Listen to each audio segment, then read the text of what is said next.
Hello, and thank you for joining us. This is No Soundbites Allowed, and I am your host, Michael Voss, Dragon of the Southern Tier, and I am here today with a special guest. As you know, we like to follow politics not just on the international level or the national level, but also on the local level. Because every one of these races, all of our politicians and elected leaders are absolutely important to our community and our society. So today, we're going to be speaking with a wonderful friend of ours, we do want to mention that for full disclosure, and an important figure in the local community in the Southern Tier in Broome County. And that is none other than Sheriff Kate Newcomb. How are you, Kate? I'm well, Michael. Thank you for inviting me here today. Oh, you're very welcome. For those who are not aware, there is some upcoming news in the very near term that you're going to be announcing, and we hope to cover as well in September. But before we get to that news, let me ask you, you're a woman, you're a sheriff, and you've been doing this for quite some time. Can you tell all of us a little bit about yourself? Sure, absolutely. I'm in my 30th year at the Broome County Sheriff's Office. I was hired in 1992. As a uniformed deputy sheriff, I worked the road patrol. I worked my way through the ranks to my current rank now, which is captain. I oversee our law enforcement division, which is 55 members strong of law enforcement professionals, and I oversee all law enforcement operations for the Sheriff's Office. Now that's a pretty impressive rundown of all your work, and to be expected, you've been there 30 years, so you've moved up the ranks. Let me ask you, is it difficult being a woman and being in law enforcement? Well, my perspective is no, it's not. I mean, I think that everybody has their own struggles and their own hurdles to overcome as they move about through their career. I personally think that it's been a rewarding challenge, and I would not call it difficult. I would call it rewarding.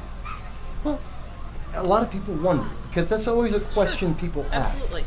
And they always say that it's not possible these days, but yet we see women who are making breakthroughs all the time.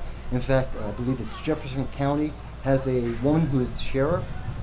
There are 42 women who are sheriffs throughout the United States. That's correct. So it's still a small club, but yet it is growing. Sure, and I would say, if I could add to that, I would say that women have a place in law enforcement. Throughout my career, I've been placed in situations where, for instance, if I was interviewing somebody, I may have a less difficult time interviewing somebody than my male counterpart would, right? Or, somebody may feel more comfortable talking to a female than they would a male. Historically, people view females as like a motherly figure, mothering. Nurturing, more open. Absolutely, and I think that females in law enforcement use that to their advantage. So there's a role for them in the law enforcement community. Well, obviously it must be, because you've been there 30 years. That's correct. And you've been very effective for the community. Let me ask you, speaking of the community, we've had a lot of changes in the last 5 years. There's been a large amount of talk from more fringe elements of some of the political groups, saying that they should defund police, that they should restructure or revision the police forces in the United States. And we've heard a lot of that in New York, in California, and a couple of Illinois are the big states. How have you found that? What are your thoughts about that? Well, I do not support defunding the police, first and foremost. I think that every profession encounters obstacles where they need to adapt and overcome and grow. Law enforcement being in the exact same boat. I think that historically, if you look back, there's been periods of time when law enforcement has changed, public safety has changed, because they've been forced to, right? There's been some sort of evolutionary process. For instance, take in the early 90s, the Rodney King situation, right? 9/11. It's been situations like that have forced law enforcement to kind of look within and adapt and change and move forward with a new, revolutionary project of how we adapt and overcome and move forward with protecting and serving our community. So that's what I believe in. I think that it's always it's always the prime time to take a hard look inside, a hard look in the mirror, and figure out where we need to change, and then enact those changes, and move forward, build bridges with our community, and move forward on those things. Well, let me ask you, because there's a lot that talk of defunding the police has come around with the idea that it will help to lower crime. Is crime going? We've seen in 22 states now that have defunded, or rather I should say 22 cities that have defunded the police. There has been in some cases, exponential increase in crime. We've seen in many cities, Chicago, Portland, Seattle, Austin, even in New York City, we've seen massive increases in homicides and violence overall. Has that affected Broome County?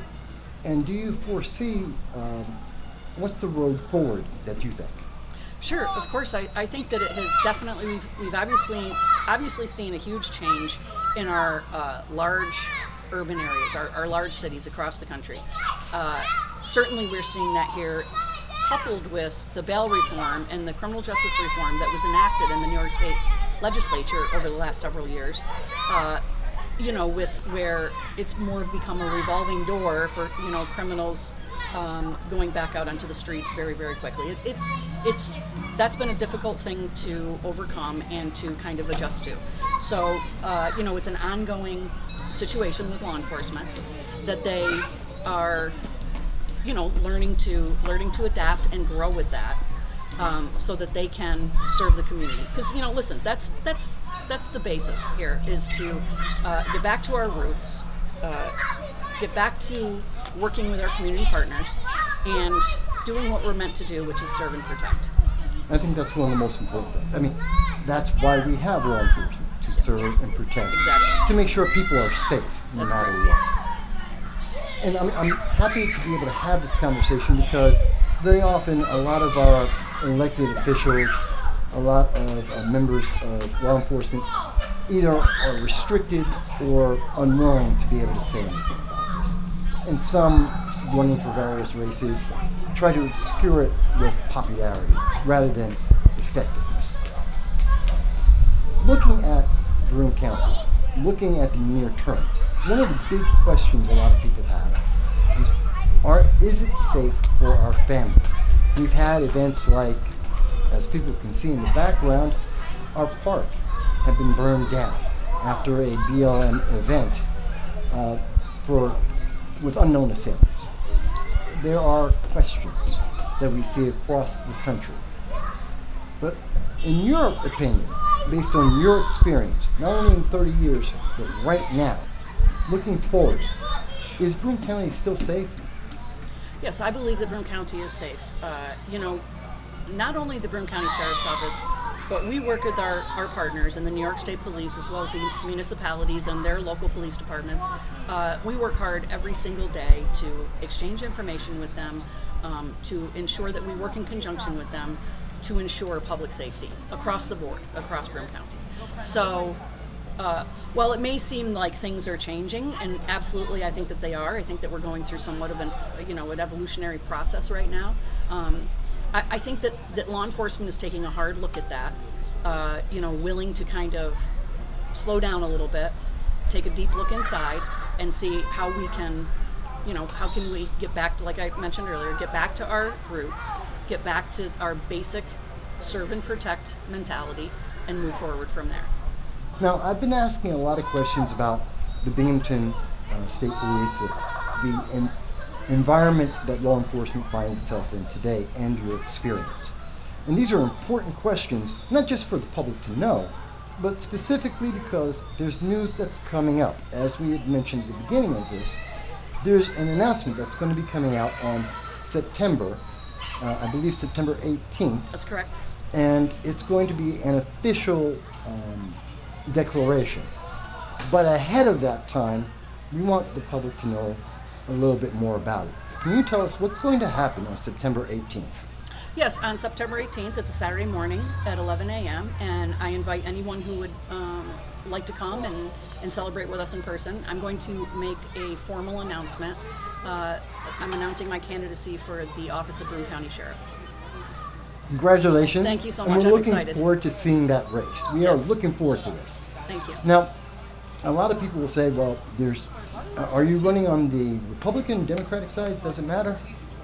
Well, listen. So I'm exploring all options at this point. I'm still meeting with many people, and I've kind of taken a position of that law enforcement is not about politics, right? Public safety is not about politics. Public safety is about protecting and serving our community, our businesses, our properties, and the things that you and I have been discussing here today. So right now I am a registered Republican, but like I say, I'm exploring all options. Well, the law doesn't pick politics. That's exactly right. right. It doesn't make a difference if you're a libertarian, a conservative, Republican, or Democrat. Under the law, we're all the same. You're absolutely right. Yes. So I think that's very important. Now, we have to ask, if you were to be elected for sheriff, this is a big question in politics right now. Do you have a plan looking forward that both the officers under you, similar to the ones under you right now, and those in the future, can look forward to and say, this is our goal, this is what we're looking to do? Sure, absolutely. Listen, my platform that I'm running on is, number one is fiscal responsibility. I think it's extremely important. It's very important to me, my friends and family, and my coworkers, to be responsible with the taxpayers' money.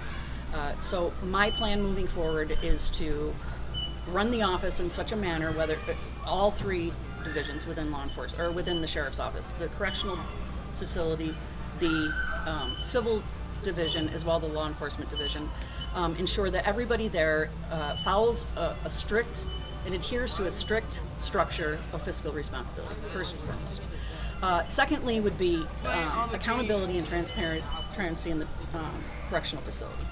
So, my plan is to bring stakeholders to the table, speak to people about, when something happens in our correctional facility, what can be released to the public? What can we be transparent about?